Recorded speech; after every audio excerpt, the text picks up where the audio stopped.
दाजी के लिए, चूँकि मज़मून नवीसी को दूसरे अल्फाज में ग्रामेटिकल मानी में ये लखनऊ वाले उर्दू में हम इंशा परदाजी भी कहते हैं, ठीक है ना सर। कि इंशा परदाजी एक ऐसी आर्ट है कि जिसके अंदर आपको पता है आपने अपने तमाम के तमाम जो तसव्वुरात हैं, एहसासात हैं या उसके साथ साथ मालूमात हैं जो कि हक़ाइक़ की बुनियाद पर मबनी हों, तो उनको आप बरूकार लाएंगे ना। तो यकीनी बात है कि किसी भी बड़े से बड़े टॉपिक को शुरू करने के लिए आपने सबसे पहले उसको ग्रास रूट लेवल से देखना होता है। तो जहाँ तक ऐसे राइटिंग का ताल्लुक़ है, चूँकि हमारे एसएसटी के पेपर में ऐसे राइटिंग ये कलीदी किरदार अदा करता है ना, चाहे उर्दू सेक्शन हो चाहे इंग्लिश सेक्शन हो।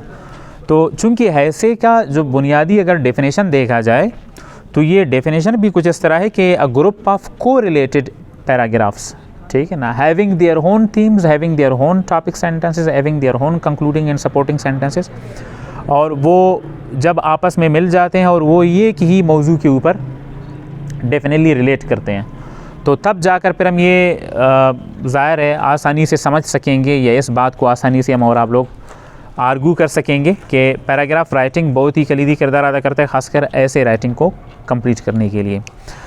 तो चलें, सबसे पहले अगर हम पैराग्राफ राइटिंग के ऊपर बात करेंगे तो हमने ये ज़हन में रखना चाहिए कि पैराग्राफ होता क्या है और ये कितने से कितने सेंटेंसेस पर मुश्तमिल होनी चाहिए, ठीक है ना। यानी कि एक कॉमन और एक नॉर्मल किस्म का पैराग्राफ जो कि आपके एसएसटी लेवल के ख़ासकर एग्ज़ामिनेशन में आपको काम देगी। तो ये बहुत इंपॉर्टेंट चीज़ है, ठीक है ना। फ़र्स्ट ऑफ़ ऑल आपने ये बात ज़हन में रखना है कि पैराग्राफ लिखा कैसे जाता है और इसकी लेंथ कितनी होनी चाहिए, ठीक है ना, और वो तमाम के तमाम प्रोसीजर क्या हैं कि एक पैराग्राफ को एक बेहतरीन और एक स्टैंडर्ड टाइप ऑफ पैराग्राफ ज़ाहिर बना देगी। तो खैर सबसे पहले आगे जाकर इंशाल्लाह इन तमाम जितने भी ज़ाहिर है अब हाँ मैं इनको हम खोलने की कोशिश करेंगे वाज़ी अल्फाज में। बहरहाल सिर्फ आप ये बात ज़हन में रखें कि paragraph is a different interlinked or corelated sentences, ठीक है ना, relating to only one topic या वन थीम, यानी कि उसके अंदर ये कि मौजू के ऊपर गुफ्तगू होनी चाहिए। Just with respect to her having the context of or the main perception of coherence, cohesion और यूनिटी, इन तीन चीज़ों की ज़ाहिर है कहते हैं ना कि बुनियादी कंसेप्ट को मद्देनज़र रख कर आपने एक पैराग्राफ को लिखना होता है। अब ये तीन टर्म मैंने यहाँ पे इस्तेमाल की, कोहेरेंस, कोहेजन और उसका जो यूनिटी है, ये सारी चीज़ें क्या हैं इंशाल्लाह फीचर्स या सेलिएंट फीचर्स ऑफ पैराग्राफ में आगे जाकर हम इनको मज़ीद डिस्कस करेंगे ज़रूर।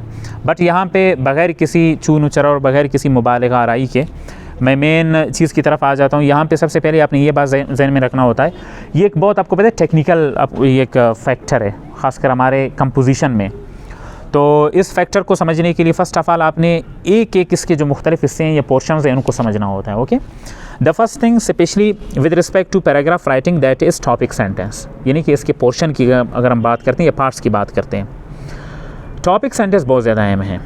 वो इसलिए है चूँकि टॉपिक सेंटेंस आपका it is the soul and spirit of the entire paragraph according to Francis Bacon. वो कहता है कि आपका टॉपिक सेंटेंस पूरे पैराग्राफ का सोल एंड स्पिरिट है, यानी कि इसके अंदर सारा कुछ मौजूद होता है।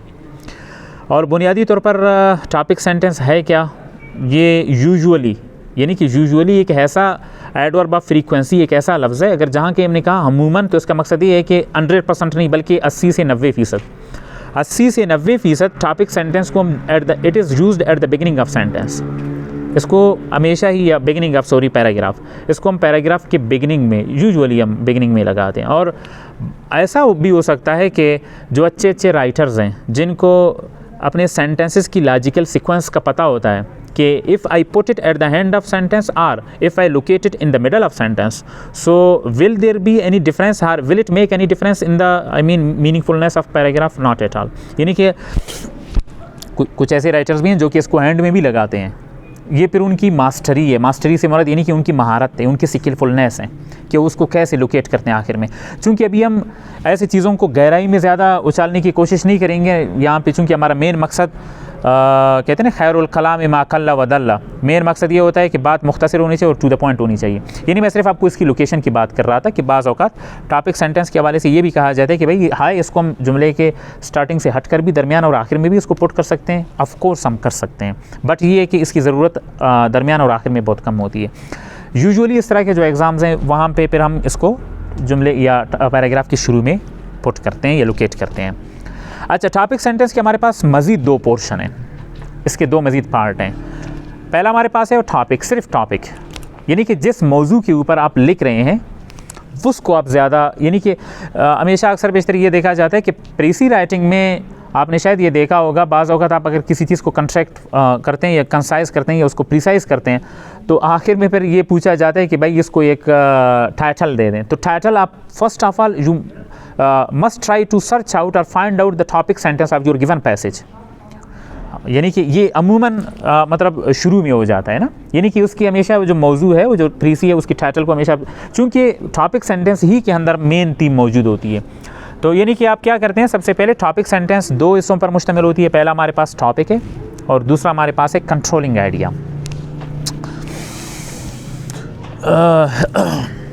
एरिस्टोटल कहते हैं examples are good teachers than perceptions. Examples, मिसालें, बेहतरीन टीचर होते हैं बजाय इसके कि आप किसी को बार बार तसव्वुरात के ऊपर रिलाई होने दें या करने दें।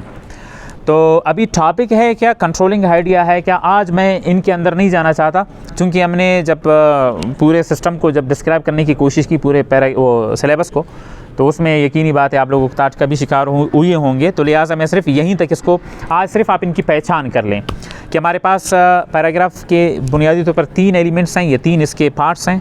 टॉपिक सेंटेंस है, टॉपिक सेंटेंस के मज़ीद 2 पार्ट्स हैं, वो हमारे पास एक टॉपिक है, दूसरा कंट्रोलिंग आइडिया है। बहुत ही इंटरेस्टिंग है, आई होप इंशाल्लाह you will enjoy it a lot कि टॉपिक क्या है और कंट्रोलिंग आइडिया क्या है, ठीक है ना। आगे चलकर इन चीज़ों को हम डिस्कस करेंगे। ये जो आसिम है इसने ये सारी चीज़ें हमारे साथ बैठ के पढ़े होंगे किसी हद तक, being a student of composition and advance level of student. तो सेकंड हमारे पास क्या है, अभी इससे आगे जब हम जाएंगे तो तकरीबन कि आसिम के फिर वहाँ पे कहते हैं ना कि क्या कहते हैं, शैतानों के फिर पर जल जाएंगे ना आगे चलकर। चलें आगे हम चलते हैं कि सपोर्टिंग सेंटेंस क्या है। सपोर्टिंग सेंटेंसेस टॉपिक सेंटेंस से हटकर बाकी आपके remaining sentences apart from concluding line और सेंटेंस, यानी कि आपके टॉपिक सेंटेंस से हटकर जो बाकी आपके सेंटेंसेस आते हैं which are talking about her which are totally reflecting the main theme और the main sentence, that is called topic sentence. बाकी जो आपके सेंटेंसेस हैं अपार्ट फ्रॉम कंक्लूडिंग सेंटेंस वो फिर सारे सपोर्टिंग सेंटेंसेस कहलाते हैं, ठीक है ना। इसके अंदर स्टेटिस्टिक्स भी यानी कि आप बताते हैं फैक्ट्स एंड फिगर, यानी फर्स्ट करें आप किसी इलाके की आबादी के तनासुब की बात करते हैं तो वहाँ पे अपनी आबादी के ज़्यादा या कम होने की फैक्ट्स एंड फिगर को भी आपने बताना होता है। आप फ़र्ज़ करें किसी जगह लिटरेसी रेट के हवाले से बात करते हैं तो वहाँ पे आपने यूनिसेफ या यूनेस्को का बाकायदा एक फैक्ट और फिगर स्टेटिस्टिक्स भी उसके अंदर आप डाल देते हैं, ओके। और इसके साथ साथ दूसरी जो मेन चीज़ है वो एग्जांपल्स आपने यहाँ पे कोट करने होते हैं, ठीक है ना, इंस्टांसेस आपने देने होते हैं स्पेशली इन सपोर्टिंग सेंटेंसेस। और इसके अंदर एक और चीज़ बहुत ज़्यादा अहम है कि बाज़ औक़ात ऐसा होता है कि if you relate something said bye somebody और एनी काइंड ऑफ रिपोर्ट, ठीक है ना, यानी कि कोई शख्स अगर कोई भी इदारा कोई रिपोर्ट जारी करता है उसको कोटेशन के हिसाब से भी आप उसको मतलब कोट कर सकते हैं। यानी 3 चीज़ों का होना खासकर सपोर्टिंग सेंटेंसेस के अंदर बहुत ज़्यादा ज़रूरी है। एक हमारे पास उस शुमारियात होनी चाहिए, फैक्ट्स एंड फिगर उसमें डिस्कस होनी चाहिए। दूसरा हमारे पास एग्जांपल्स यानी कि ज़्यादातर मिसालें आप देंगे, यानी कि सच है या फॉर एग्जांपल या एग्जांपल ग्रेशिया, इस तरह के जो एग्जांपल यानी कि टर्म इस्तेमाल करके आप उसको ये that is, I that is, यानी कि यानी वगैरह इस तरह के अल्फाज आप मज़ीद इसके अंदर कोट करेंगे, यानी जो मेन मौजू से रिलेटेड हों। और आखिर में जो मेन चीज़ है वो हमारे अक्सर डिस्कस किया जाता है एज़ कंक्लूडिंग सेंटेंस के। कंक्लूडिंग सेंटेंस बाज़ पैराग्राफ में ज़रूरी होता है और बाज़ पैराग्राफ्स में ज़रूरी नहीं होता है। और कंक्लूडिंग सेंटेंस का मकसद ये होता है कि आप रीडर को जो पढ़ने वाला है, ये चेकर है, उसको एक रिमाइंडर देते हैं अपने प्रीवियस जो मेन पॉइंट्स हैं उनका, और आपके जो टॉपिक सेंटेंस है उसको मज़ीद आप समराइज़ करेंगे, यानी कि आपने टॉपिक सेंटेंस में जो कुछ कहा था उसको आप समराइज़ करेंगे या अपने मेन पॉइंट्स को आप ग्रास्प करके एक कंसाइज फॉर्म में दोबारा आखिर में आप लिख लेते हैं, ठीक है ना। यानी कि ये सिर्फ 2 एरियाज़ में हो जाती है। अभी यहाँ पे सवाल उठता है कि अगर फ़र्ज़ करें मैंने किसी भी मौजू के ऊपर टॉपिक सेंटेंस लिखा तो उसके किस हिस्से को हम टॉपिक कहते हैं, किस हिस्से को कंट्रोलिंग आइडिया कहते हैं। हाँ, ये एक और सवाल है, फर्स्ट क्वेश्चन। सेकंड क्वेश्चन हमारे यहाँ ये उठता है क्या है, सपोर्टिंग सेंटेंसेस अगर फ़र्ज़ करें टॉपिक सेंटेंस का मैं लिखता हूँ, यानी किसी भी टॉपिक का मैं अगर सपोर्टिंग सेंटेंसेस लिखता हूँ, ये भी क्वेश्चन है कि हाया हम सपोर्टिंग सेंटेंसेस उस मौजू का लिखते हैं यानी कंट्रोलिंग आइडिया का लिखते हैं। This is the second question, ठीक है। और थर्ड क्वेश्चन हमारे पास ये है कि हाया आखिर में जो कंक्लूडिंग अच्छा मैं मज़ीद फैक्ट्स एंड फिगर्स, ये जो एग्जांपल्स की मैंने बात की या फ़र्ज़ करें जो मैंने कोटेशन की बात किया है, वो कोटेशन फोकस कर रहा होता है मेन टॉपिक को या कंट्रोलिंग आइडिया को। This is a very technical aspect of paragraph writing, ठीक है। इन तमाम चीज़ों को इंतहाई होशियारी के साथ हम और आप लोगों ने आगे लेके चलना होता है। लास्टली कि कंक्लूडिंग सेंटेंस की अहमियत क्या है, अगर हम इसके बग़ैर भी इक्तिफ़ा करें अपने पैराग्राफ के साथ तो है ये मुमकिन है, बिल्कुल मुमकिन है, बिल्कुल बगैर कंक्लूडिंग सेंटेंस के आप पैराग्राफ लिख सकते हैं on condition that your paragraph और your supporting sentences must not seem incomplete. यानी कि ऐसा ना हो कि बगैर कंक्लूडिंग सेंटेंस की आपके यानी कि सपोर्टिंग सेंटेंस ऐसे लगे जैसा कि अधूरा है, नामुकम्मल ना हो, यानी कि कोई कंप्लीट सेंस दे दे। और आखिर में बाज़ औक़ात ऐसा भी हो सकता है कि अभी ज़ाहिर है आप एक ऐसे लिख रहे हैं तो हर एक पैराग्राफ का, चूँकि एक्चुअली ऐसे is a group of different paragraphs, ऐसा ही है ना। अभी इस तरह भी मुमकिन नहीं है कि यार एक पैराग्राफ का मैं एक मतलब टॉपिक सेंटेंस भी दे दूँ, उसके सपोर्टिंग सेंटेंसेस भी लिखूँ और कंक्लूजन भी उसका लिखूँ, क्योंकि कंक्लूजन हर पैराग्राफ का नहीं हो सकता। यानी कि on need basis we actually try to deal with or we concern with the concluding sentence. तो खैर ये कुछ टेक्निकल चीज़ें हैं, इंशाल्लाह इसमें मज़ीद मैं अपना मज़ीद ज़ुबान कच्चा करने की कोशिश नहीं करता हूँ।